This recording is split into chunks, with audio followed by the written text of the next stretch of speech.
እግዚአብሔር ዝም ሲል ያማል። እግዚአብሔር ዝም ሲል በጣም ይከፋል። ጸልየን ማንሰማ መንፈሳዊ ሆነን መንፈሳዊነታችን ትርጉም የሚያጣበት ጌታ ጌታ ማለታችን ባዶ የሚሆንበት ታፍ ጊዜ፣ ጸልየን ለውጥ የምናጣበት ጊዜ፣ እየጸለየን ምንም የማይለወጥበት ጊዜ፣ ችግሩ እዛው ጸልየን እዛው ለምነን እዛው ከችግሩ ጋር ምንኖርበት ጊዜ፣ ታፍ ጊዜ። በዚህ ሁኔታ ውስጥ የምታልፉ ሰዎች አላችሁ። ለእናንተ ነው ዛሬ የመጣሁት። ለእናንተ ነው የመጣሁት ዛሬ። እግዚአብሔር የላከኝ ለእናንተ ነው። ብዥ ያለባችሁ ከእግዚአብሔር ጋር መኖር ትርጉም ያጣችሁበት ብዥታ ውስጥ ያላችሁ አምላክ አለ ብላችሁ ተማምናችሁ ወጣችሁ እንደሌለ የሆነበት ጊዜ፣ የብዙ ሰዎች ጥያቄ ሲመልሱ የምታውቋቸው እግዚአብሔር ሰዎች፣ የብዙ ሰዎችን እንቆቅልሽ ሲፈቱ የምታዩዋቸው እግዚአብሔር ሰዎች፣ እግዚአብሔር የሚሰራባቸው ሰዎች፣ እነሱን ፈልጋችሁ ጸልዩልን ብላችሁ አጸልያችሁና ጸልያችሁ መልስ የምታጡበት ጊዜ፣ እግዚአብሔር ዝም ሲል መንፈሳዊነት ሆድ የሚብስበት ጊዜ፣ መንፈሳዊ መሆን ትርጉም የሚያጣበት ጊዜ፣ የሚያመው ጊዜ፣ ኃይለኛው ጊዜ፣ በንጽህና ቆማችሁ እንደ ቆሻሻ ውጤት ተቀብላችሁ የምትቆሙበት ጊዜ፣ ታፉ ጊዜ።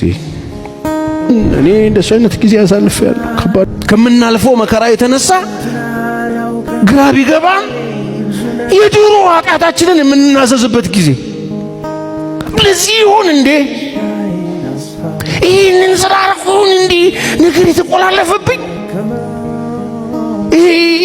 ያኔ በልጅነት የሰራሁት እሱ ይሆን እንዴ ምንልበት ጊዜ፣ የሚያመው ጊዜ፣ የሚከፋው ጊዜ፣ ግራ የምንጋባበት ጊዜ፣ የህይወት ጉዞ እንደዚህ ይሆናል። አንዳንዴ ያንን ኃጢአትማ ይቅር አላልከኝ ምንልበት ጊዜ፣ እኔ ብየዋለሁ።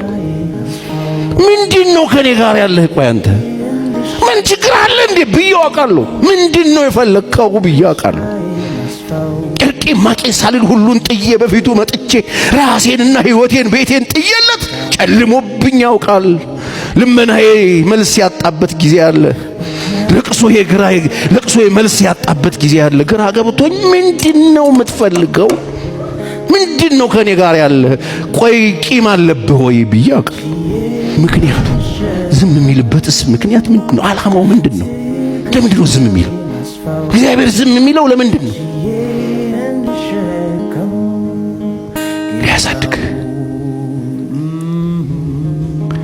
ሊያሳድግህ እግዚአብሔር ዝም ይላል። ዓላማው ነው ሊያሳድግህ። ዝም ይላል ለዓላማው ሊያሳድግህ፣ ዳይፐር ሊያስጥልህ፣ ጡጦ ሊያስጥልህ ጭክን ይላል። እንድታድግለት፣ እንድትለወጥለት፣ እንድትከብርለት እግዚአብሔር ዝም ይላል። ጭክን ይላል። አትረዳኝም ወይ የለህም ወይ ብትል ጭክን ዝም ይላል። ስትታገል ስትውተረተር ዝም ይላል። እንደ ቢራቢሮዋን ሰምታችኋል? ቢራቢሮ ናቹራሊ ስትፈለፈል ቅርፊቷን ሰብራ ለመውጣት ስትታገል አሳዝና ብትረዳ ትገላታል።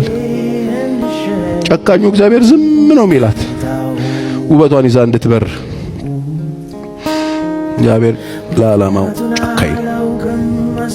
የማታውቁት ከሆነ ዛሬ ተዋውቁት። እግዚአብሔር ዝም የሚለው ለምንድን ነው? ለክብር። ለምንድን ነው? ሊያሳድግህ። ለምንድን ነው? ሊለውጥህ። እግዚአብሔር ዝም ይላል። ዛሬ ዝም ተብለው እግዚአብሔር ዝም ብሏቸው የማይገባ ነገር ያለፉትን ሁለት ሰዎች ምናልባት እናያለን።